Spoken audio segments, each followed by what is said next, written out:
आज बात करते हैं लिम्फोमा कैंसर के बारे में। लिम्फोमा कैंसर क्या है, कहाँ होता है, क्यों होता है, क्या इसके बॉडी के साइन सिम्टम्स हैं और कैसे इसको पूर्ण रूप से ट्रीट किया जा सकता है, वो भी बिना किसी प्रकार की कोई सर्जरी के, एकदम पेनलेस। तो कैसे करते हैं, क्या होता है, पहले इसको समझते हैं।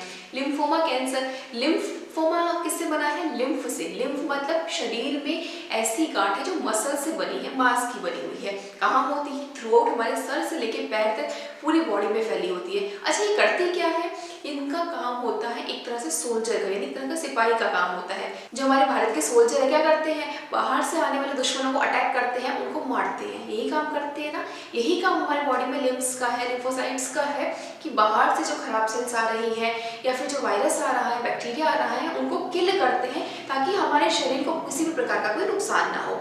ठीक है। अब क्या लिम्फ नोड्स में, यानी जो लिम्फ है, जो गांठें हैं मांस की, उसमें जो सेल्स है ना, क्या काम कर रही थी? प्रोटेक्ट कर रही थी ना हमारे शरीर को बाहर से, खराब सेल से।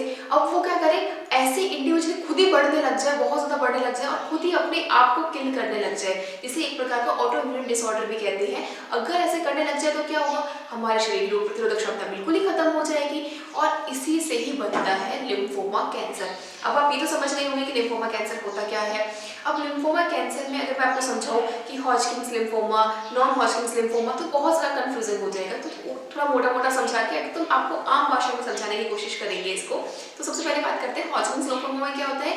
एक ही जगह की जो गांठ है, अगर वो बढ़ रही है उसे हॉजकिंस कहते हैं। नॉन हॉजकिंस में क्या होते हैं?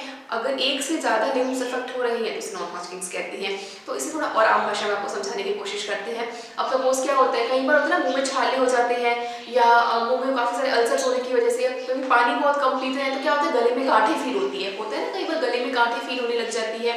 या ऐसा होता है कि कभी हाथ पे कहीं चोट लग जाए तो हमारे हाथ के आर्म पिट्स में, यानी अंडर आर्म्स में ना कुछ गांठ जैसा फील होने लग जाता है। ये सारे लिम्फ नोड्स हैं जो प्रोटेक्ट कर रही होती है। तो इसी तरह से बॉडी में लिम्फ नोड्स पूरी बॉडी में फैली हुई है। अब ये साइन और सिम्टम क्या शो करेगी, किस तरह से आपको बताएगी कि लिम्फ नोड्स में कुछ ना कुछ डिस्टर्बेंस हो रही है, कुछ ना कुछ किसी प्रकार का दुष्प्रभाव शरीर में पड़ रहा है। तो सबसे पहला सिम्टम क्या होगा? लिम्फ यानी गांठें होगी। गांठें धीरे धीरे बड़ी होगी। हमेशा ध्यान रखिए, आपके शरीर में कहीं कोई गांठ है, कहीं कोई मांस की गांठ है, अगर वो नॉर्मल है 15-20 दिन में या महीने 2 महीने में ठीक होगी तो अच्छी बात है। लेकिन अगर वो गांठ दर्द नहीं भी हो रही, स्टार्टिंग में क्या होता है, यही गलती करते हैं लोग। लिम्फोमा अगर इनिशियल स्टेज में ना तो पेनलेस होती है, दर्द नहीं होता है। लेकिन धीरे धीरे जब तो क्रॉनिक स्टेज आती है, कंडीशन क्रिटिकल होती है, तब वो गांठें पेन करना शुरू करती है और उसका साइज धीरे धीरे बढ़ता रहता है। अगर गांठें पेन नहीं भी कर रही लेकिन साइज अगर किसी भी गांठ का बढ़ रहा है, किसी भी लिम्फ गांठ का साइज बढ़ रहा है, तो बिल्कुल आप इस नंबर पर कांटेक्ट कीजिए, जानकारी लीजिए, उसका ट्रीटमेंट जल्दी से जल्दी करवाइए। तो ये तो पहला सिम्टम था कि लिम्फ जो है वो बढ़ेगी, साइज भी बढ़ेगा और साथ ही साथ में इसमें पेन शुरू हो भी सकता है, ना भी हो। दूसरा कॉमन सिम्टम क्या होता है कि जिस भी बॉडी पार्ट में लिम्फ बढ़ रही है ना, उसके आसपास के भी बॉडी पार्ट्स को अफेक्ट करती है। उस वजह से क्या होता है, कई बार पेशेंट को जॉन्डिस होता है, कई बार बाइल डक्ट में भी डिस्टर्बेंस होती है। ऐसे कई सारे सिम्टम्स और शो होते हैं, जैसे फीवर आना, वेट लॉस होना।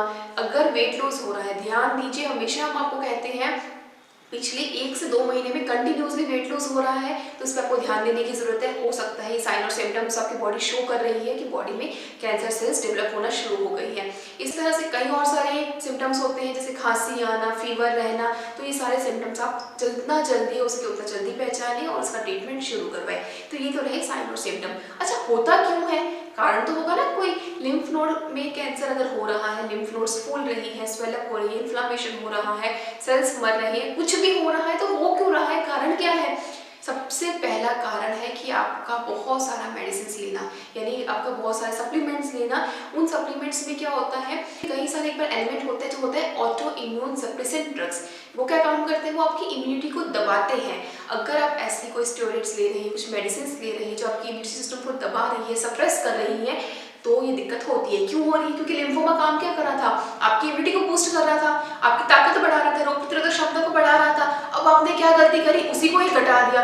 आपके बॉडी में रोग प्रतिरोधक क्षमता ही नहीं रहेगी तो आप कैसे लड़ोगे कैंसर सेल से? बॉडी में होने वाले जो डिस्टर्बेंस है उनसे कैसे लड़ोगे? तो कैंसर होना ही है। तो सबसे पहला कारण है जितना हो सके मेडिसिन ना लें, कोशिश कीजिए स्टेरॉइड से पूर्ण रूप से बचें। दूसरा कारण है, जो मुख्य कारण देखा गया है, वो है रेडिएशन का एक्सपोजर। अगर आप ऐसे किसी फील्ड में काम कर रहे हैं जहाँ पे बहुत ज़्यादा रेडिएशन होती है, जहाँ पे जैसे आजकल कई सारे ऐसे सेक्टर्स हैं जहाँ पे रेडिएशन का प्रभाव बहुत ज़्यादा होता है, रेडिएशन का एक्सपोजर बहुत ज़्यादा होता है। अगर आप ऐसे किसी एरिया में काम कर रहे हैं, ऐसे किसी जगह पे काम कर रहे हैं, तो थोड़ा अपने ध्यान रखिए, अपनी डाइट को सुधारिए, क्योंकि काम करना है समझ सकते हैं, लेकिन अपनी डाइट को, लाइफस्टाइल को तो चेंज कर सकते हैं। और भी एक तरीका है, बहुत आसान तरीका है रेडिएशन एक्सपोजर से बचने का, रेडिएशन के प्रभाव से बचने का। उसके लिए आप हमें कमेंट्स में पूछ लीजिएगा या फिर आप कॉल करके जानकारी ले लीजिएगा, जिसके ऊपर हम आपको पूर्ण जानकारी दे देंगे। इसके अलावा बॉडी में इम्यूनिटी किसी भी कारणवश अगर कम हो रही है, अगर कोई पेशेंट जिसका इम्यूनिटी कम है, जो बार बार बीमार पड़ जाता है, या इसका भूख ना लगना, ऐसे करके कई सारे इसके कारण है जिसकी वजह से हो सकता है कि लिम्फोमा कैंसर आपकी बॉडी में डेवलप करे। अब इससे बचना कैसे, मुख्य बात क्या थी, हमें इससे बचना कैसे है। लेकिन उससे पहले मैं एक बार आपको और बता दूं, अगर आपके ब्रेन में भी कई बार होता है कि लिम्फोमा कैंसर हो जाता है, उससे क्या होता है कि पेशेंट को, जैसे कहते हैं ना पैरालाइज्ड अटैक आते हैं, वो हो सकता है, या जिस बॉडी पार्ट की, यानी जिस ब्रेन के जिस नर्व को उसने दबा दिया या सप्रेस कर दिया, उस बॉडी पार्ट में मूवमेंट मिलना बंद हो जाता है। तो ब्रेन में भी लिम्फोमा कैंसर होता है, उसके भी कई सारे साइन सिम्टम्स है। बॉडी में कुछ भी चेंजेस दिख रहे हैं तो तुरंत इस नंबर पे आप कांटेक्ट कीजिए। अच्छा, अब बात करते हैं कि इसका ट्रीटमेंट कैसे करना है। ट्रीटमेंट कैसे करना है, क्या गलती हुई थी, किस कारणवश लिम्फोमा हुआ था, हमने आपको बताया था ना, किस कारणवश हुआ था कि आपके शरीर में इम्यूनिटी सिस्टम कम हो गया था। अब क्या करना है, इम्यूनिटी को बूस्ट करना है, इम्यूनिटी को बढ़ाना है।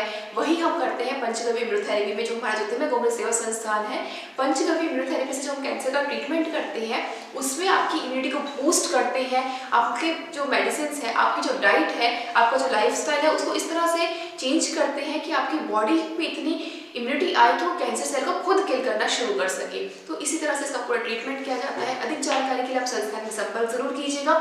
लिम्फोमा कैंसर में भी बिना सर्जरी के इसका ट्रीटमेंट पूर्ण रूप से संभव है और बिल्कुल पेनलेस ट्रीटमेंट होगा। पेशेंट को किसी प्रकार का कोई दर्द नहीं रहता है, इम्यूनिटी बढ़ती है, आप पहले ही महीने में काफी अच्छे रिजल्ट्स देखेंगे। तो इससे अधिक जानकारी के लिए आप संस्थान में जरूर संपर्क कीजिएगा। आप चाहे तो कमेंट में पूछ सकते हैं। तो इसी के साथ वीडियो को अंत करते हुए धन्यवाद दोस्तों। जय गौ माता, वंदे मातरम। वीडियो अच्छा लगा हो तो लाइक जरूर कीजिएगा, चैनल को सब्सक्राइब कीजिएगा और अधिक से अधिक शेयर कीजिएगा, जिससे कि लिम्फोमा कैंसर से पीड़ित व्यक्तियों को कभी सर्जरी ना करानी पड़े और उसके कोई दुष्प्रभाव उन्हें ना महसूस करने पड़े। धन्यवाद।